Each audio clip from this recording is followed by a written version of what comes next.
You may not realize this, but you've been a slave your entire life.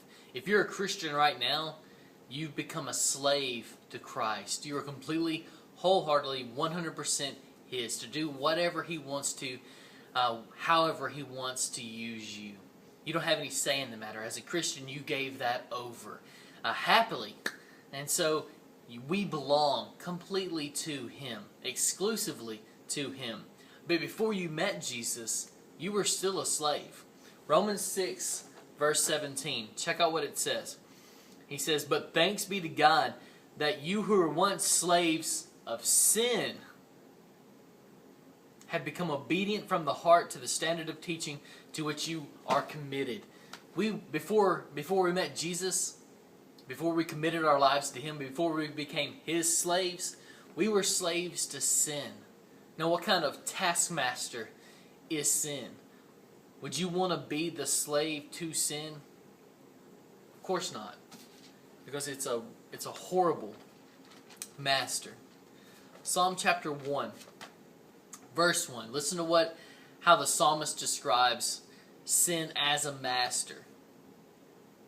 He says, "Blessed is the man who walks not in the counsel of the wicked, nor stands in the way of sinners, nor sits in the seat of scoffers." So we've got a reversal here, a negative position here. The psalmist is blessing the guy who is not the slave to sin.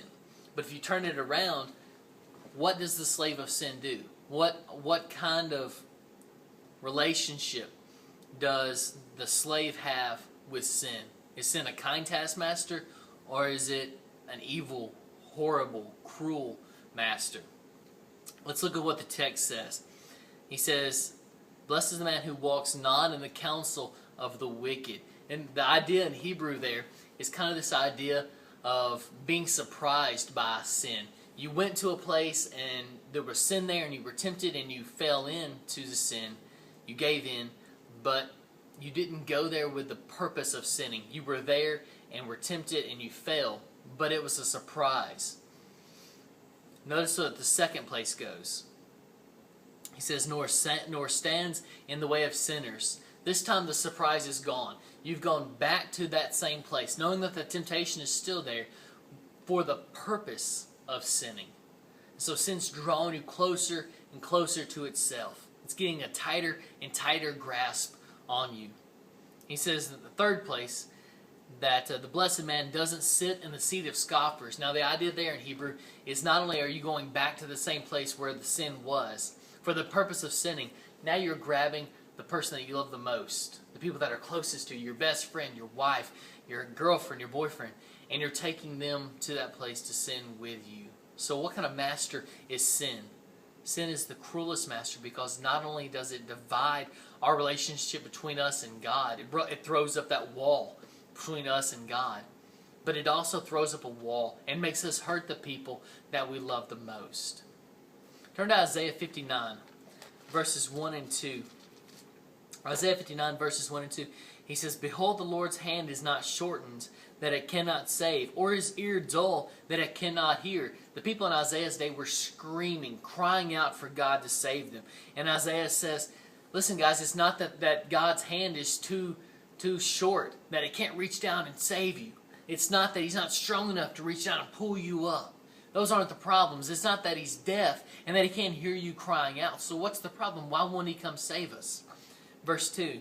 He says, "But your iniquities have made a separation between you and your God, and your sins have hidden His face from you, so that He does not hear."